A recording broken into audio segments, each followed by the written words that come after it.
Thank you. So I'm Joe Garalka, president of Oakland number 3, and you can call me Coach Joe. Oakland Rotary was founded in 1909. Now, 116 years later, we're the 3rd oldest Rotary club in the world, of now more than 45,000 Rotary clubs with 1.2 million Rotarians in over 200 countries. We have local and global impact. At Oakland Rotary number 3, we gather as business and community leaders to exchange ideas, enjoy fellowship, and take action to address needs in the world and in our community of Oakland. And of course, to have some fun too. Welcome. I'm so glad you're here, either in person or online. This week, we have a meeting sponsor. So what is a meeting sponsor, you might ask? Well, for $300, you can promote your business or an event to the entire club of 250 local business leaders, both in person and online, in our news, or online and in person, in the mail in our Live Oak newsletter. It's probably the best promotion deal you can get out there. So let's introduce our meeting sponsor, Daniel Cardenas, Director of Campus Operations at Oakland Hills Campus, formerly known as Holy Names University.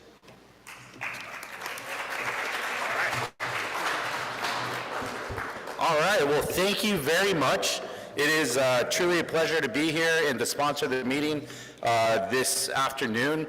Shout out to David Stein and to Joe that got me to join the Rotarians, and also to David for teaching me how bad of a golfer I am. I know he's on vacation somewhere, but he did put up with me for 18 holes, so I want to publicly apologize to him for the display I put on over at Sequoia Country Club. But anyways, that whole apology just cost me $100, so let's get on to the business at hand. I have a personal quote that I love that we kind of live to there at the Oakland Hills campus. We always say that we do well by doing good, and it's something that I truly believe in. We want to give back to the community as much as we can, and we open our doors to the community. So if you don't know where we're located at 3500 Mountain Boulevard. Some of you guys have actually been there before. If you haven't been there for a Rotary meeting, you were probably there when it was at one point known as Holy Names University. The gentleman that's sitting back there that's taking great footage of myself, his name is Luis Guerra. He's one of our senior guys there as well. He worked at Holy Names University for 39 years. And I'm really excited that he's joining us today as well because he gets to see the wonderful work that the Rotarians do. I want to get right to the message. The message that I have for you guys today is we are really pivoting this campus. So a lot of people always ask me, they say, well, what's going to happen there? We want there to be more educational type of ventures there. But right now, we're not attracting as many educational tenants or possible tenants as we would like. So one of the other things that we've thought about is there's a desperate need for more filming in Oakland.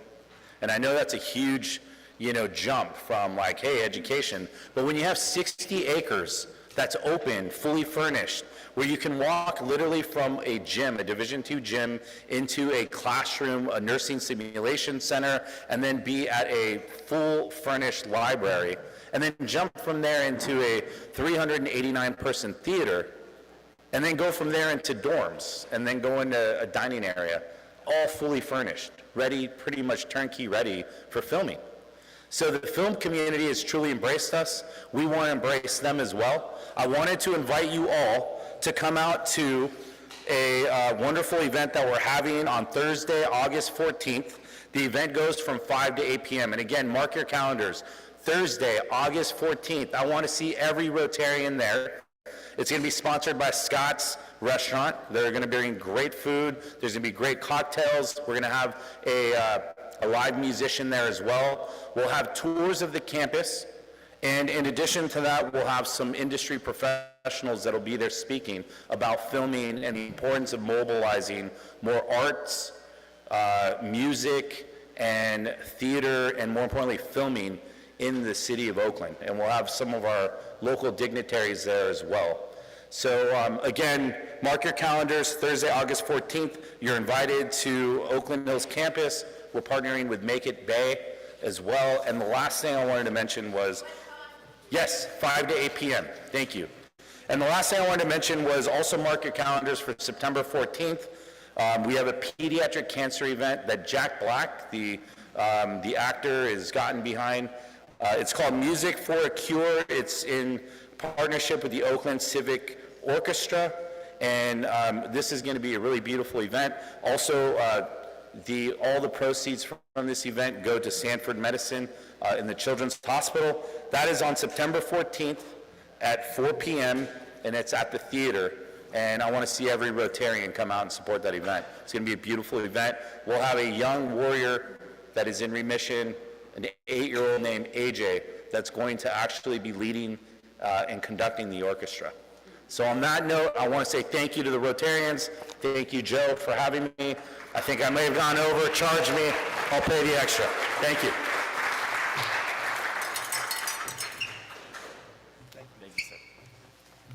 Thank you, Dan, for all you do for Rotary and for our community. I'd like to take a moment and introduce visiting guests and visiting Rotarians. So if we have any visiting Rotarians in the house, would you please stand? I know of one.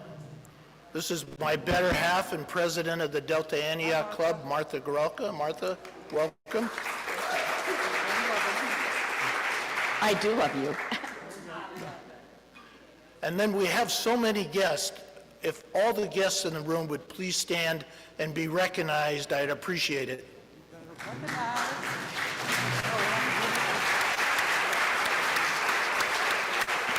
Thank you all for joining us. I'm certain you're here like my wife.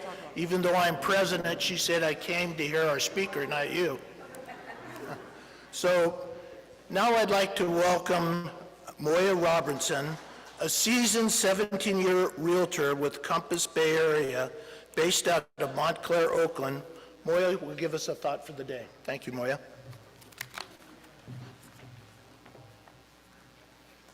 Everything is impossible until it's done. This is a famous quote by Nelson Mandela that suggests that initial doubts or perceived obstacles can be overcome through sustained effort and action. And the quote is especially true when backed by a community such as we have here. Sustained action also far surpasses the sum of its parts when we gather here as a community and support one another to achieve great results. And do not forget to celebrate our accomplishments, which reminds me of the 4th of July. What a great parade that was. Because inspired action, beyond sustained, both can grow exponentially.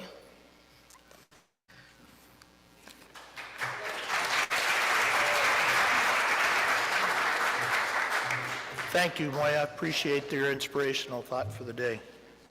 So we have such a dynamic speaker today. I know there's going to be lots of questions.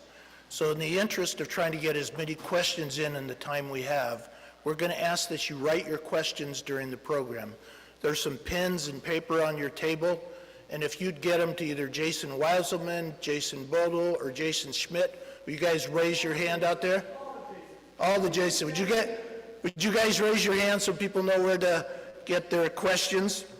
And then they will get it to our Vice President, Merlin Edwards, and Merlin Edwards will direct those questions to our speaker today. So please welcome Sarah Chavez-Joel, who is the local government affairs manager with PG&E. Sarah will introduce the speaker. I know you're all dying to hear.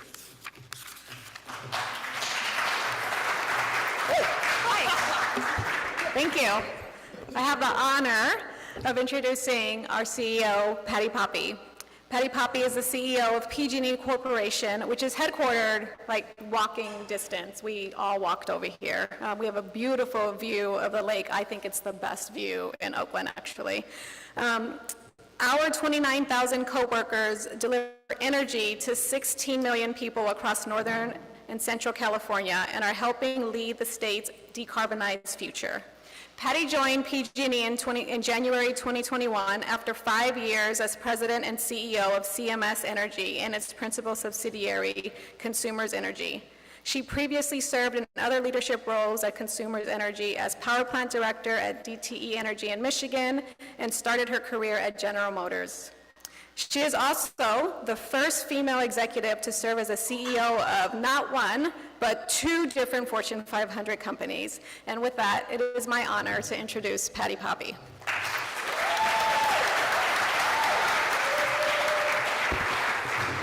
Thank you, Sarah. I noticed Sarah had to be on her tiptoes and I had to raise up the microphone, so she's small but mighty.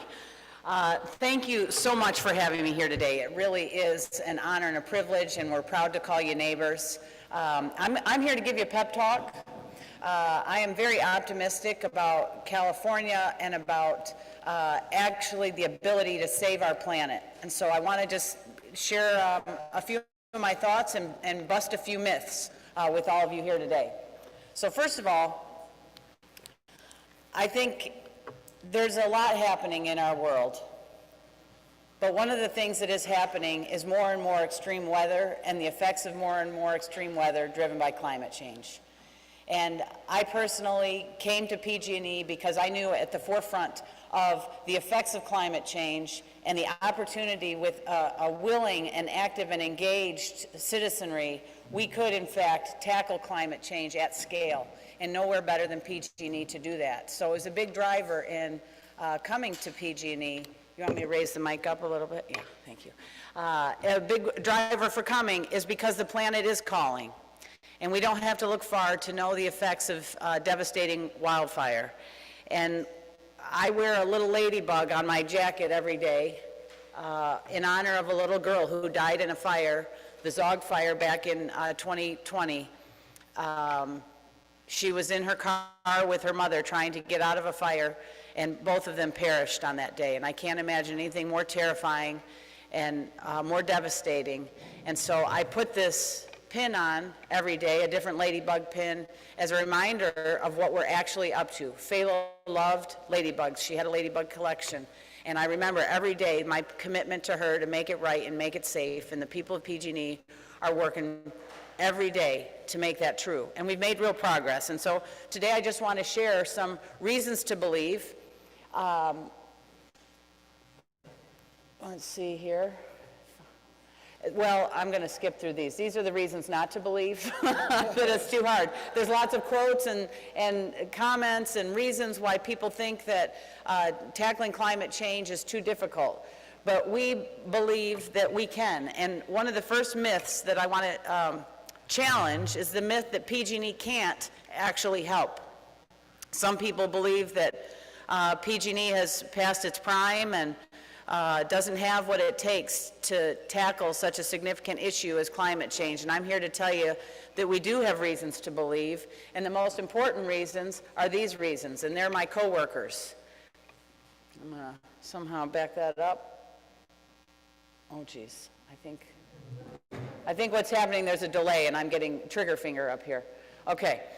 The people of PG&E absolutely are easy to believe in. And those of you who know a PG&E or know that they get up every day to serve. Nobody went to the utility to find their fame and fortune. We all join the utility to serve our neighbors, and there's no greater call than to do just that. And I know Rotarians more than anybody else in the world know that to be true, that business can be a force for good, and that companies and the people who work for them can make a difference in our communities. And I want to give you a couple key points of progress. We're leading a huge cultural transformation at PG&E to focus on safety and on affordability. And I want to give you some stats of progress. We're not done yet, don't get me wrong. We're working every day to get better.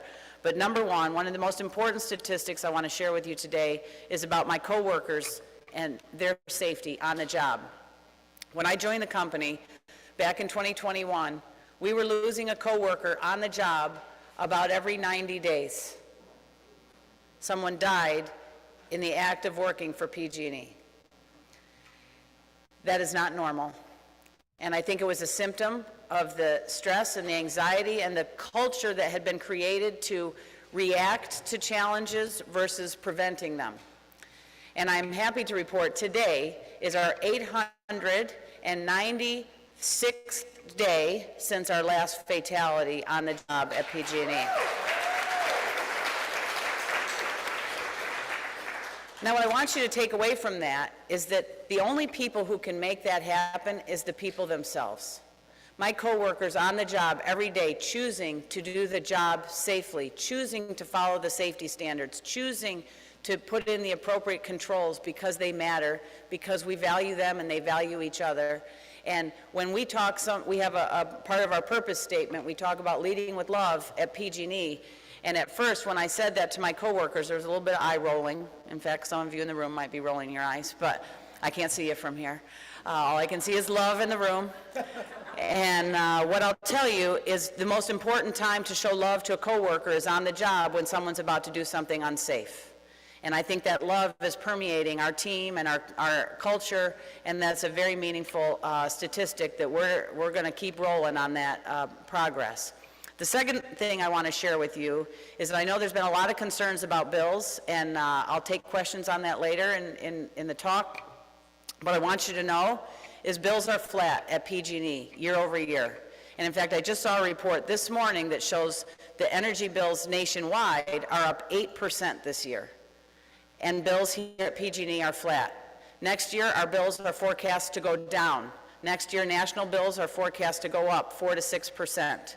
We are breaking the trend, and we're doing that through the implementation of massive process improvements so we can do more work safely at a lower cost. And so I'll just, foretell for you that the people of PG&E are dedicated to serving you. We know that we've lost your trust in many ways, and we're working every day to regain that. So I believe that the PG&E team can absolutely be a key in then tackling this bigger, more existential risk of climate change. Now, one of the things that people think is hard to do in California is build stuff. Well, let me bust that myth for just a minute. First of all, we did this. Everybody recognize that thing? That's the Golden Gate Bridge. And do you know, it took 15 years to permit the Golden Gate Bridge. It's always been hard to build stuff in California. That's not a new phenomenon. It only took 5 years to build it. And so it's always important to do the necessary permitting and get the right engagement to build things. But we've built things in California that are meaningful. The Golden Gate Bridge obviously is one. This is the pump storage facility in Kings County. It's called the Helms Pump Storage Facility, one of the cleanest energy producers in the world. It's got 2 naturally occurring water reservoirs. We put a tunnel in the mountain back in the 70s. And every day since then, we pump water up when there's excess power, put it up into the upper reservoir. And when we need power, when we're short on power, those same motors, rotating in reverse, generate electricity, and the water flows down, and gravity-fed, naturally produced electricity. Lowest cost energy on the system. And we did that. We built that here in California. We're doing this now. We're undergrounding power lines. And let me bust a myth about the undergrounding power lines. We're doing this in our highest risk areas. We've taken a stand that catastrophic wildfires shall stop. And part of that requires electric infrastructure that is safe and built for purpose. In some of our areas, not everywhere, but on about 8% of our lines, we need to bury those underground, just like the gas lines are underground. Why? Because they're safer there. Some power lines need to be underground, and here's the good news. I know a lot of people think your bill is up because we've been burying the power lines. Let me bust that myth right now. About $1 a month in your bill is for burying the power lines. $20 a month is for vegetation management, cutting down trees. If I bury the power lines, I don't have to cut down the trees. We can maintain our beautiful landscape and get the highest risk lines out of the air for less than it's costing us to trim all those trees. So we are actually saving money by burying the power lines and making it safe. So I don't have to worry about a child and her mother trying to get out of their home. We have the opportunity to build infrastructure for purpose here. Another myth. How can you fight climate change if you have no substitute for fossil fuels? Well, let me tell you how California is leading in this arena. We have built more renewable generation and more clean energy resources in California over the last 4 years than many, many people can even imagine. And we've added battery storage to our renewable energies to make it dispatchable, clean and affordable. The energy that PG&E delivered to our customers last year was 98% greenhouse gas free. We can deliver clean energy. Now let's go back in time a little bit. This is a picture of one of our steam plants out at Moss Landing. This is how we used to produce power. It was fossil generated. Today, that same location looks like this. That's a battery facility that's safe. Each of those individual compartments prevent fires from spreading. They're very safe and very contained and very affordable. And this is the complement then to renewable energy, so that renewable energy can be stored and dispatched when we need it. You know, some people argue that the grid's getting rickety. This is a beautiful grid we have here in California. And we're showing the world that you can have a clean energy system and keep the lights on, and we're going to continue to make it more and more affordable. So another myth that I want to bust today is that the grid can't handle all this new electric demand. A lot of people are worried about the grid. And so if we're going to decarbonize the economy, you have to have more electrification. Transportation is the #1 source of carbon emissions today. So we need more people to transition to driving electric vehicles in order to reduce the carbon emissions and help us work together to save the planet. A lot of people worry the grid can't possibly be ready for all those electric vehicles. Well, let me just remind you, last year, 2024, we had the hottest July on record. In fact, we had 8 consecutive days of heat warnings in the Bay Area. That had never happened before. What you don't remember, there were no flex alerts, no calls to conserve, no panic attacks, because we have built clean energy resources. Those batteries, we've added 12 gigawatts, that's a big number, you're just going to have to take my word for it, of battery storage, complementing 15 gigawatts of new renewable energy in the last 4 years in California. Our grid is able to handle it. And let me show you a couple things about how the grid can handle more electric demand. First of all, back in the day, when electricity was first being generated and produced and provided, it was for the purposes of street lights. So Thomas Edison and Mr. Westinghouse had a big battle going on, and Mr. Tesla, not Elon Musk, but Mr. Tesla, the original, had an original battle to figure out how to deliver electricity to our communities. So they built these power plants in the communities, and they were for the purposes of powering the street lights. Well then, a few elite were able to put electricity in their homes, and then they figured out that they had all this extra power in the daytime. And so they had extra power in the daytime that was only being used at night, and if they could use it during the day, they could make electricity more affordable. Hence, electric streetcars. And followed by electric streetcars came electric appliances. The utilities all across the country started teaching people how to use electric appliances. I mean, look at this little saying on the side: does so much, costs so little. PG&E service. And that is because, and this is the key point for today I want you to hear, they could say that because as they added new customers and new uses of electricity to that grid, they could lower the unit cost of energy. More people were sharing the cost of that grid, and therefore the price of electricity was going down. So no longer was electricity only for the elite in their homes. Everyone had access to electricity. Then we electrified our rural communities, and every time we connected more people to the grid, the cost of electricity went down. Well, we're about to enter that same exact phase. We've had flat demand for 50 years. EVs are the first new demand to the grid that's actually dynamic and growing here in California. So we can both decarbonize the economy, electrify our transportation, and make the grid both more reliable and more affordable. So there's a phenomenon I just want to talk about, and I'll make this quick because it's pretty nerdy. But I'm a nerd, so I can't help myself. I got to talk about the duck curve. How many of you have heard of the duck curve? Okay, all right, I got to show you a little something here. Okay, so this curve, this chart, shows electric demand. That's that vertical axis for PG&E. That's in gigawatts. And then the time of day across any average day in the year. In 2015, we had pretty much level usage of electricity. And when people got home at night and your house lights come on, then the demand went up just a little bit in the evening times. And then we all go to bed, the lights all go off, and you level back out to pretty much steady demand of electricity.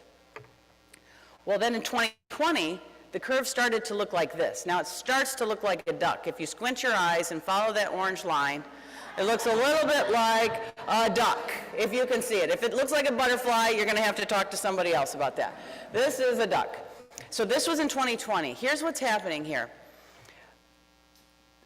Solar is becoming a larger source of energy in California in 2020.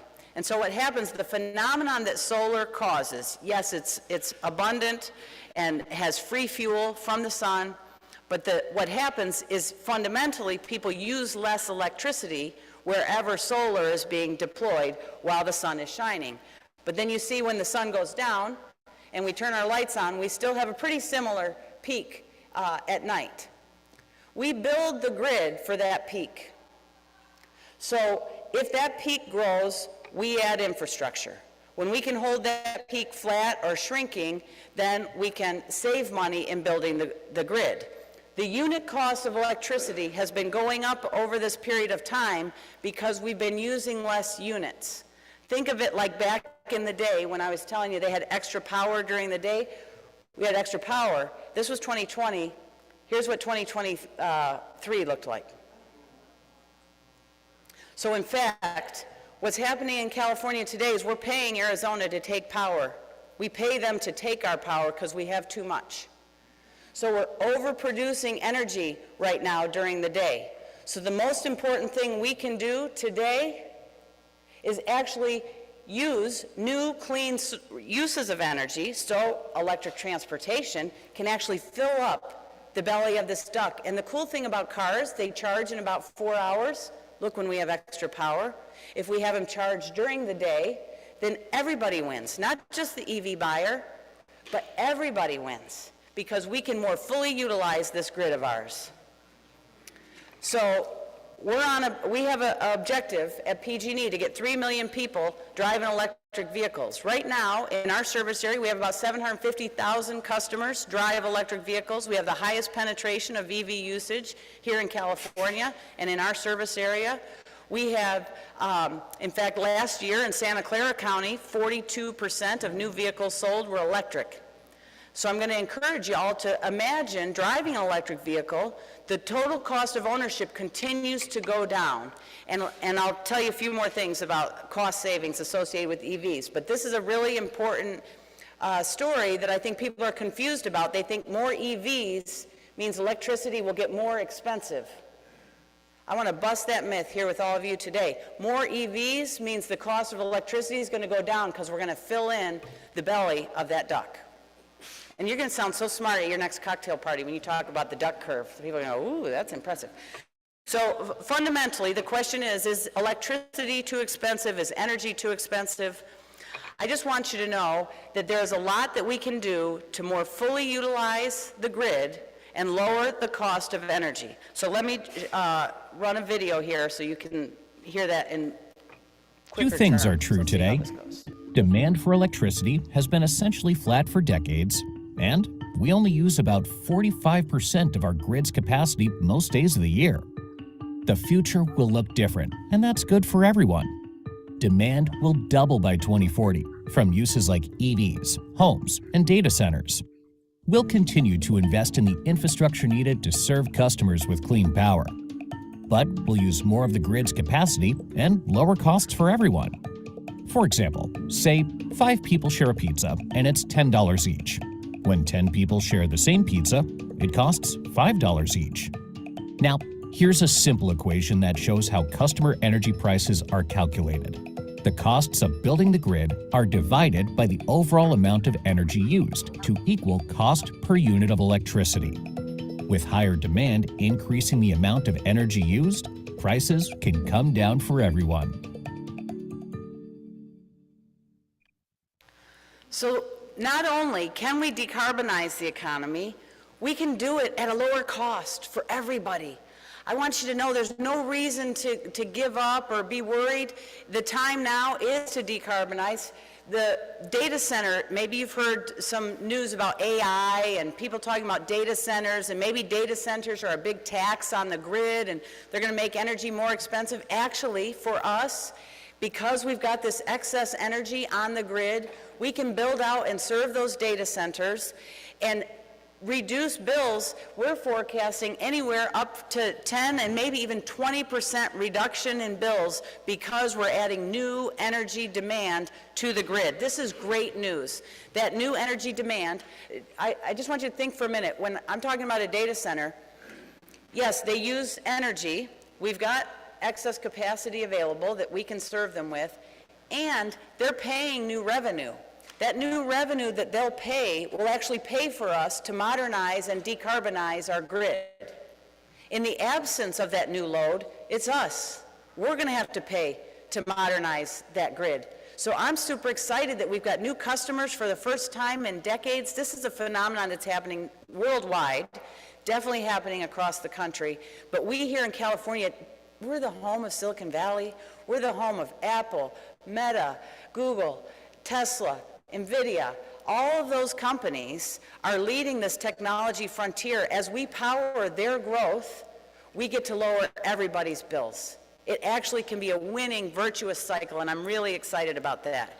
And let me just hit one last point on the economics of decarbonization.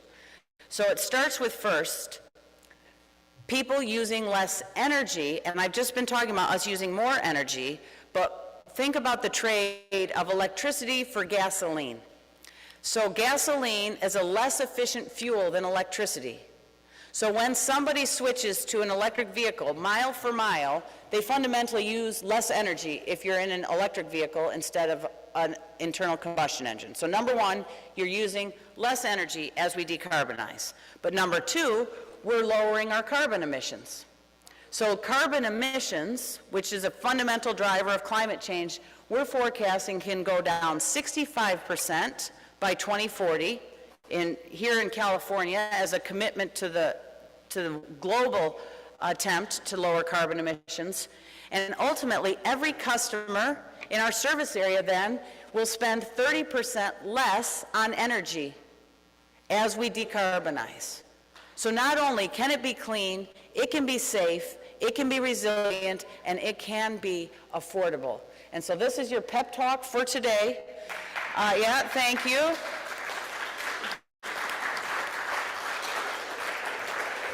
And like you shared at the beginning of my, before I spoke, your quote for the day is, believe it, what was it?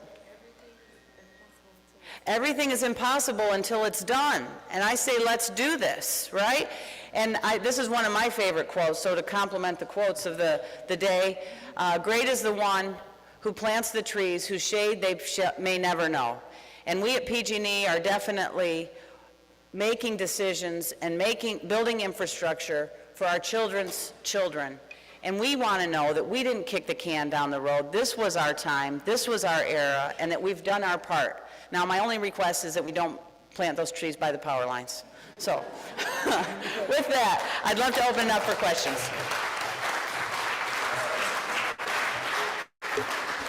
Thank you, Patti, so much for sharing with us what PG&E is doing every day to provide us our lifeblood power in a safe and an environmental conscious way.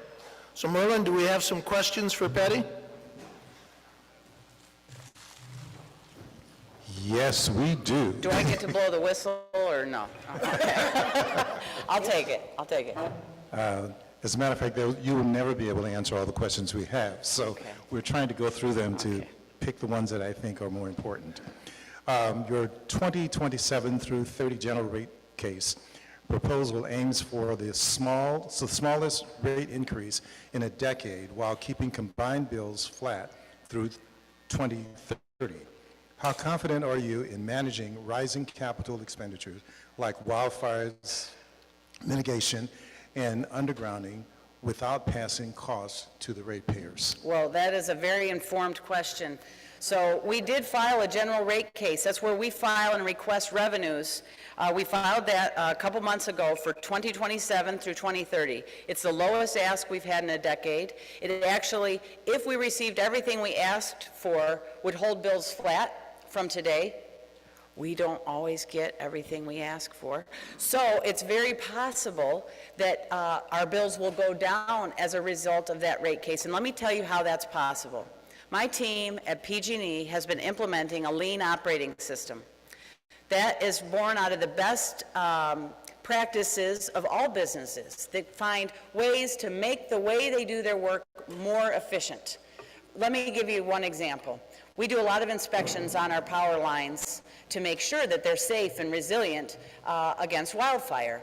Well, it wasn't that long ago, call it 2 years ago, we had people with clipboards going out, walking the power lines, and we have 125,000 miles of power lines, looking up there, assessing and marking on a form and turning the form into someone, and then somebody taking that form and turning it into a work order. Today, we use drones, we use AI, they use visual imagery, they bring all of the data in, they get a more accurate review. We've increased our inspections by 600% and reduced the cost to do that by almost a half. So we are changing how we do work. I think that's a big part of why our safety has improved, because people are owning and improving their work every day. So I'm very confident that that general rate case will result in flat to declining rates. Thank you. How is PG&E coping with handling the federal disdain for climate change or alternative energy? Wait, can you repeat that again? How is PG&E coping with handling the federal disdain for climate change and alternative energy? So one of the things I've learned in my time in the utility industry is that at the end of the day, the choices do have to be economic. So it's pretty hard to argue when you can save the planet and do it at a lower cost. If it costs more, I think that's where you get into controversy. And so I think there is misinformation about the fact that addressing climate change inherently means we're going to have to spend more or it's going to be more expensive. If everybody understood the economics that I shared with you that shows we can actually lower costs while decarbonizing, then I don't think it matters what side of the aisle you're on. Everybody wants to save money, and if it also saves the planet, maybe you don't care about the planet, but it does that, that's fine as long as it's saving you money. For some people, they want to save the planet. Good, you do that, and if you don't care about saving money, I don't know who you are, but you know, then you can meet both sides of the aisle's objectives when we can do this in a way that actually lowers costs. That's why we're so focused on affordability. How many rate increase applications have been sent to the PUC that have not been dissolved yet? There are several active rate proceedings, and sometimes there's things that we have to file procedurally, so they call them a rate filing, but they're not necessarily going to increase rates. If we're going to pass cost savings, like some of the things I've talked about, on to customers, we have to file a rate proceeding, but it might lower rates. So what's most important is to know net and net, rates are flat this year. We've stabilized bills. Next year, they're scheduled to go down, even if there's 6 or 7 filings. Don't let the media get you confused about that. Just because there's multiple proceedings, many of those proceedings result in lower costs.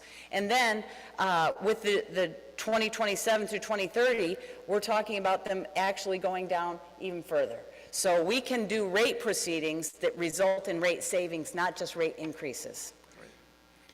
I get phone calls every day about PG&E rebates available to me. It sounds like a scam. Is it for real? There are many scams that are happening out there. People impersonating PG&E people on the phone or at your door. I will tell you, we will never call you and ask you for your private information. In fact, this happened about a month ago. We're implementing a new customer website. I apologize right now if any of you have attempted to log on in the last month. It's been a little rocky. So we're implementing, it's significantly better, it's more secure, it will be better. You're gonna one time have to dual authenticate, you're gonna have to put in a password, but then from then on, your ability to get in is gonna be a lot easier, et cetera. But what happened is we had some people who had trouble getting in, and of course the boss, I had a big idea, well, just call them. Call the people who had trouble and have them, we'll reach out to them. Why do we have to wait for them to call back? And my team reminded me, Patti, we don't ever call customers and tell them to contact us or to give us their payment information over the phone. People, that always has to come from you. So we're never going to call you and ask for your payment information. We're never going to call you to offer you those things. Merlin, I think this will be our last one. What are your thoughts on where nuclear fits into the long-term energy strategy, and is it safe? That's a great question. PG&E owns and operates the Diablo Canyon Nuclear Power Plant, and it is one of the safest operating industrial facilities in the world. And I'll tell you, just this morning at 5 o'clock, I was on a call with the other nuclear operators across the nation. Nuclear energy has a very important role to play. It is carbon-free. There are very safe ways to take care of the waste and it's a very small amount of material that is the result of producing nuclear energy. The state extended Diablo Canyon's operating license for 5 years through 2030. We're in the process of filing an application with the Nuclear Regulatory Commission for a 20-year license. I really believe that Diablo Canyon is a very important and safe and extremely affordable form of energy to continue to operate here in California. Thank you. We have lots of questions that were not able to be answered, so I'm going to give it to her staff, and at some point in time, we'll have the answers to those questions. But thank you very much for your questions, and thank you, Patti.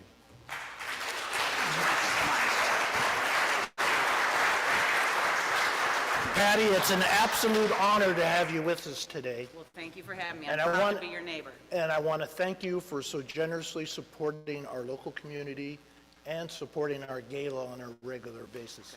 In your honor, we're going to make a donation to Polio Plus, so please know that you're helping end polio in the world. It's Rotary's signature project. Over 4 decades, we've reduced the reduced the polio cases 99.9%, and it's now down to being endemic in just 2 countries, 2 war-torn countries, Pakistan and Afghanistan. So we will eradicate polio with your efforts. And I want to present you a Rotary 4-way test coin. The Rotary 4-way test is kind of our golden rule book to follow, and we are so pleased and honored that you joined us today. Thank you so Patti. much. So great to be with all of you.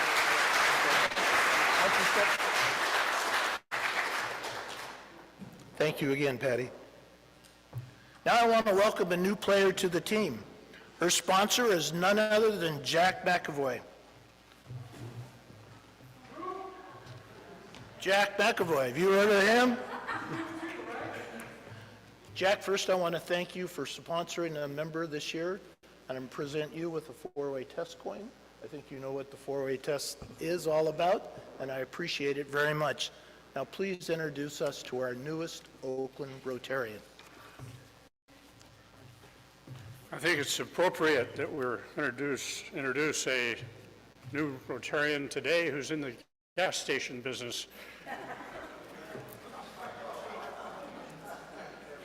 It is my distinct honor to introduce our newest new member of Oakland Rotary. She serves as the Vice President of Ken Betts, Inc., and has a storied association with our club. Her grandparents have a combined 83 years of membership in Oakland Rotary, and her grandmother was the first female president of our club.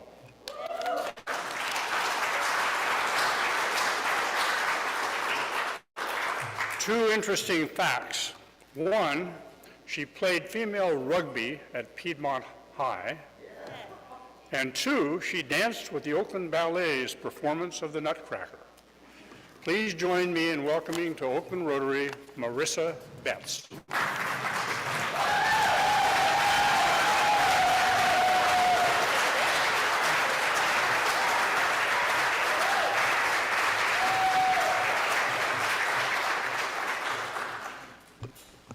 Larissa, welcome to the Oakland Rotary team. Thank you.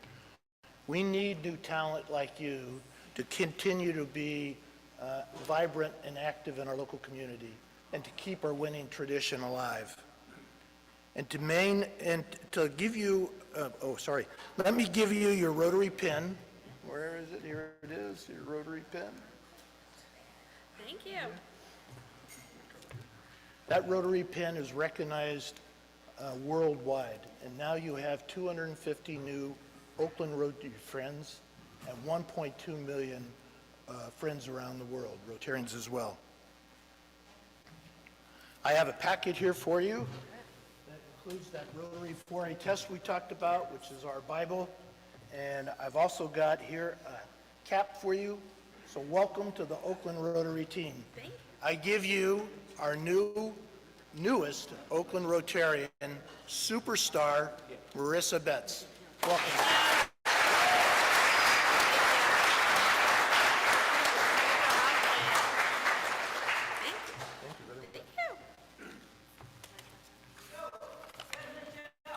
Ah, looks like we have some bell ringers out there. Thank you for getting my attention. Mary? I'd like to ring twice. I would like to ring the bell for Marissa Betts, and I'm also ringing the bell on behalf of past Rotarian Pat Young. Thank you, Mary. Who is that back there? Is that Shannon Hackley, our astounding past president? It's so nice to be back here for what. Anyway, I'm ringing the bell for Marissa. Welcome, welcome, and welcome. We're so excited. I too would like to thank ring you. the bell for Marissa Betts. Rick Draper?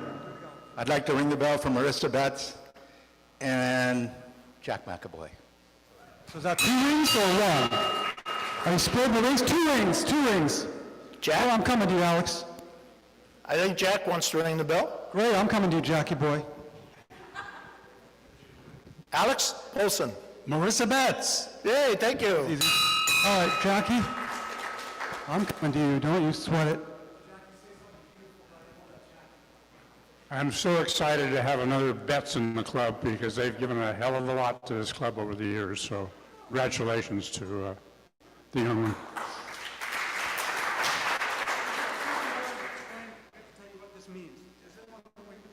I haven't been here for a long time, but I'm Kathy Kelleher, and I will ring the bell for Marissa. Fantastic. I should have said earlier on. Do it, Joe. But ringing the bell is a $100 generous donation to our Oakland Rotary Endowment, which funds our both international and community service projects. Okay, Grandma wants to say Carla something. Betts. I'll ring the bell for this girl. Thought you might. All right, fantastic. And I'm going to ring the bell for Marissa Betts. I spent 2 weeks in Africa with her, and I got to know her very well. We were in the Masai Mara at a Mara village, and I can't tell you all the school children that surrounded her as she presented them with coloring books and crayons and pencils. She's so thoughtful. She is going to make a dynamic Oakland Rotarian. Who knows, she might be our 30th female president, I don't know.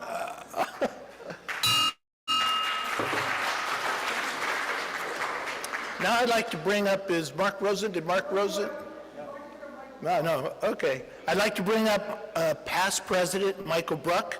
He's going to talk about an event that our club participated very early in this Rotary year. Michael?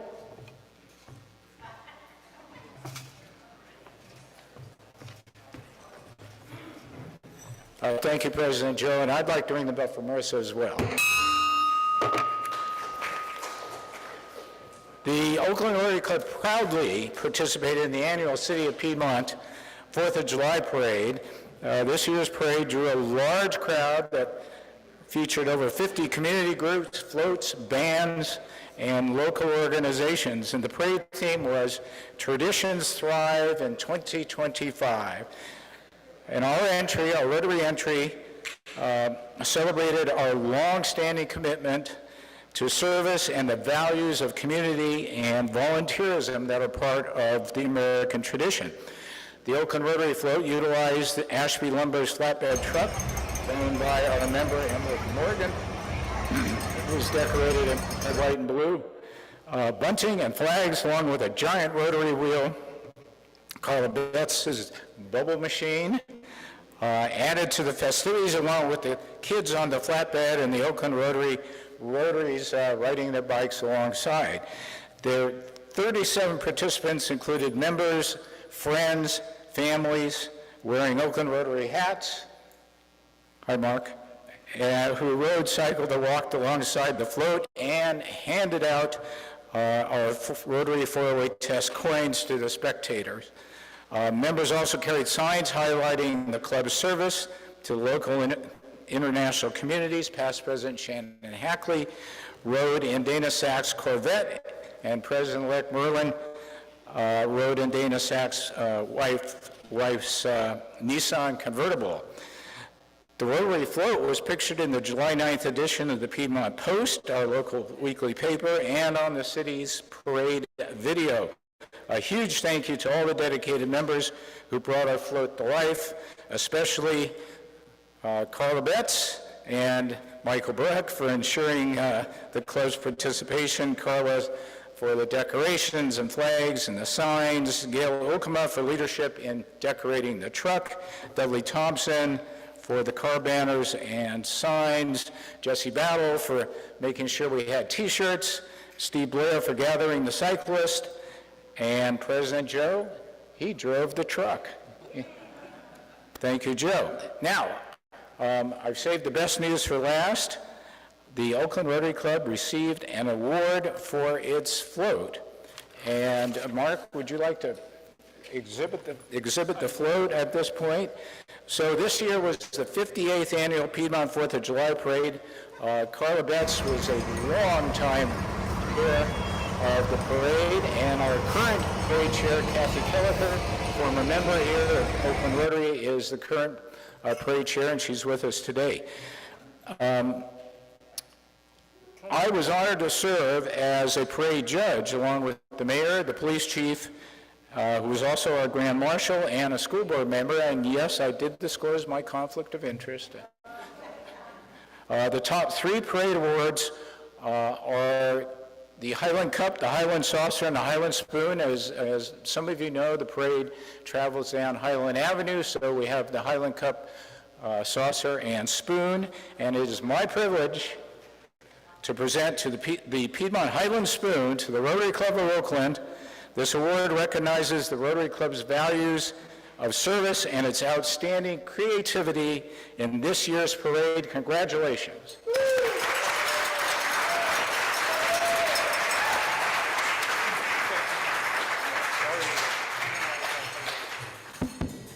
So my big thank you to Carla and to Mike O for their, Carla Betts and Michael Bruck for their help, past presidents. But I also want to acknowledge one person that really made it happen, and that's Mark Rosen. He is an IT professional and owner of Infogate, and today he had a major emergency and called me and said, "Joe, I might be a little late." And here I am. And that's what happened.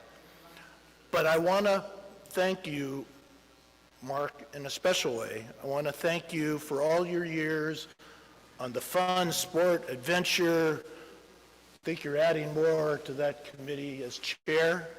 But I also want to thank you for helping us win at the July 4th parade this year. And I want to present you with a Rotary on the Run medal. Oh my God, what is this?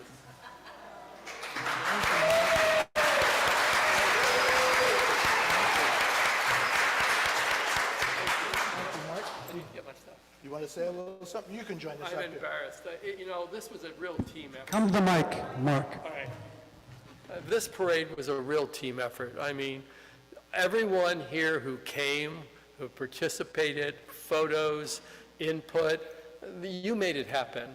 It was so easy to manage this. It was unbelievable. But you have to next year come and see Joe drive the truck. It's amazing, this big truck with its shifting and its seat that bounces up and down, and he's all over the place. But next year, put it on your calendars. Next year, we're going to take it all. So thank you.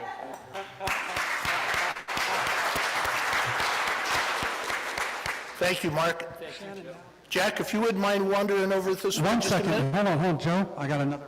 Just another bell ringer. Oh, thank you very much. I wanted to ring the bell for Mark Rosen, for all you do and for all you mean to this club.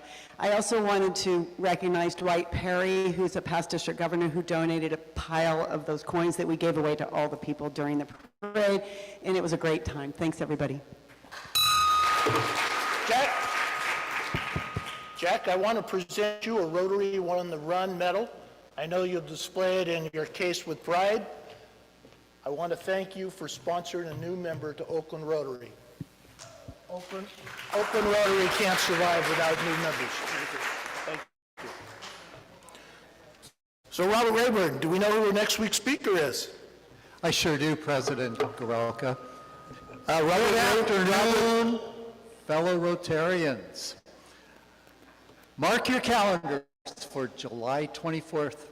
That meeting, I want you to bring a guest. Do we have a photo? I should have an image up on the screen. There we go. Our guest is going to bring fun and inspiration. So bring your own guest. Our presenter will be David Hunt, the Executive and Artistic Director of the Prescott Circus Theater. It's an Oakland after-school program whose mission is to empower and engage youth as they develop confidence, teamwork, perseverance, artistic talent, and a dedication to working for success. Maybe you've seen them in front of the African Museum of the Diaspora during Martin Luther King Day, stilt walkers. These are great people. You have an opportunity to come see their show, a preview on Saturday at 2 p.m. at Framery Park, but come here and you'll hear from David Hunt firsthand. Everybody loves a circus. It's going to be a great program. Jack and Marissa, would you wander to the back of the room so our Rotarians can greet you as they're leaving? I want to quickly thank Dan Cardenas for our meeting sponsor, Mayor Robertson for the thought for day, Sarah Chavez Yoel for a great speaker, Mark Rosen and team for the 4th of July parade win, Jack McAvoy for sponsoring a new member, Marissa Betts for joining Oakland Rotary. Yay! Hey, Joe, one more thing. Pam Clausen is ringing the bell twice. Oh, for? For Marissa and Patti. Oh, thank you. Julie Fox, thank you for our lunch today. Carla Betts for the table decoration. Alex Posa and Armand and the AV team for the show. Jesse Bodel for coordination. Now I want you to remember, through Rotary, world peace will come someday. And we will end polio too. Look out, Oakland Rotary is on the run. This meeting is adjourned.